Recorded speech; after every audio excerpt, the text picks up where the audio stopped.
Everyone at my house has a runny nose and a scratchy throat today, so we're going to be making one of my favorite recipes. Since it's a lot of staple ingredients, I almost always have everything I need for this soup on hand for whenever any of us are sick. I even have some friends that request it when they're under the weather.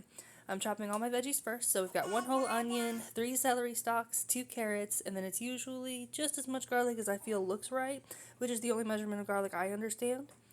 Once that's all chopped up, we will keep the garlic separate because we're going to be adding that at a different time than the other vegetables because it cooks a lot faster. Alright, we get some oil in the pan and then add our carrots and onions and celery. Let those get together and then wait until your onions get a little translucent. Then we'll add our garlic. And we're going to keep that moving around because it burns fast, so you want to just get it fragrant and not let it stick.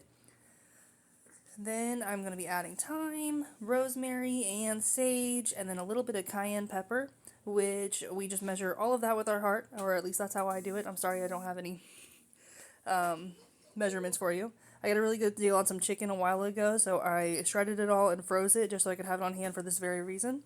I usually have some bone broth in the freezer, but I have been slacking and haven't made any in a while, so I need to get on that, but we're going to use just water and a bouillon cube, and that is going to do what it needs to do for the day.